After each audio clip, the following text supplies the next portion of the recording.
It's September, there's that back to school feeling in the air, and perhaps you're thinking of recommitting to your alcohol-free goals and giving sobriety another shot. So, if you are, this seems like a good time to talk about some of the mindset mistakes that can make quitting drinking much, much harder than it needs to be. Now, these are all mistakes that I have made myself in the past and carefully researched. So, yeah, I know what a difference it makes when you stop doing this stuff. So let's jump right into it with the first mindset mistake, which is waiting until you feel like it or you feel ready. When you're working on something challenging that is pushing you out of your comfort zone, there are going to be plenty of times when you won't want to do it. And it's normal. It's normal to feel resistant to things at times. The only problem is when we make not wanting to do something mean something. So, I used to think, well, if I don't feel like quitting yet, maybe it's a sign that I shouldn't. Perhaps this isn't the right time or the perfect time, and I should wait until I feel more inspired. I'll just wait until I'm in the right mindset. And that's funny because when it comes to other things in life, we do a lot of stuff that we don't want to do all the time. I didn't want to get up early this morning. I wanted to have a lie-in, but I got up when my alarm went off because there are things that I need to do and get done. I didn't want to do last night's washing up, but I still did it. You might have kids who don't want to go back to school right now, but I don't think you're hanging around saying to them, well, just you wait until you feel like going in. We just don't say that, right? So sometimes we've got to parent ourselves in the same way and remember that not wanting to do something is normal and actually not that big of a deal. The second mindset mistake is slashing your metaphorical car tires. So here's what I mean by this. If you get a flat tire on your car, it's really annoying, isn't it?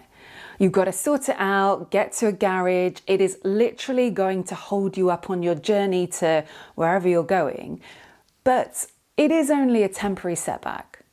What you don't do by the side of the road is say, well, everything's ruined now.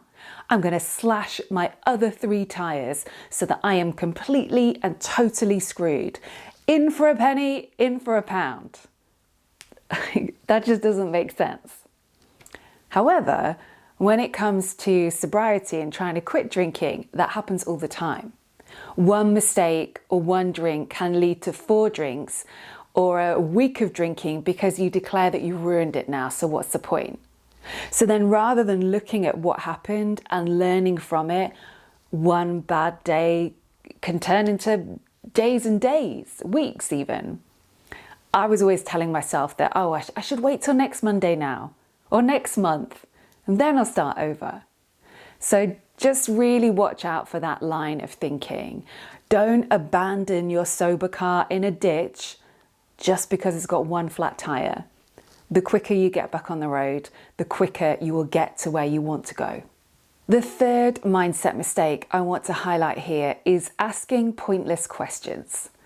This is a bad habit that many of us have, including me at times. So here are some examples of pointless questions. Why is everything so hard for me? Why can't I get anything right? Why can't I quit drinking? Why am I such a screw up?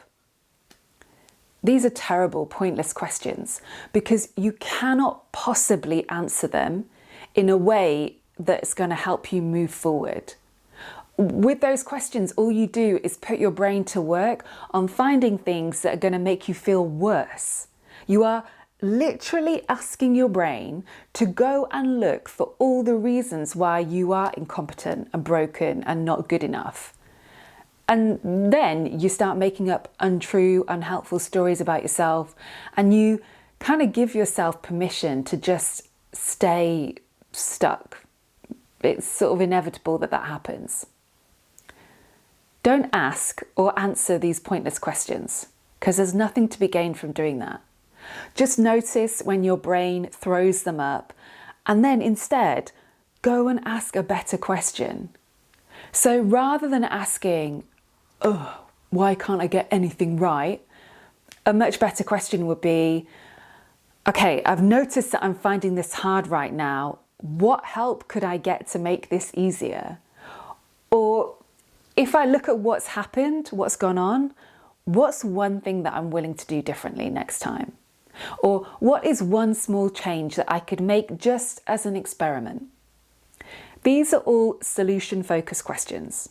It doesn't mean that there's an easy answer necessarily, but you are problem solving and you are steering your brain in a useful direction. So those were the 3 mindset mistakes that I wanted to flag up today. Don't make a big deal of not wanting to quit drinking, not feeling motivated. Don't slash your car tires, and don't ask pointless questions that make you feel like crap. You can't stop doing this stuff overnight. It is a practice, but you can certainly become aware of it. And that's the very first step. Noticing the patterns that you tend to fall into, and then just choosing something different. So, let me know what your sober goals are for September. I'd really love to hear about them, and I'm wishing you a great hangover-free month ahead.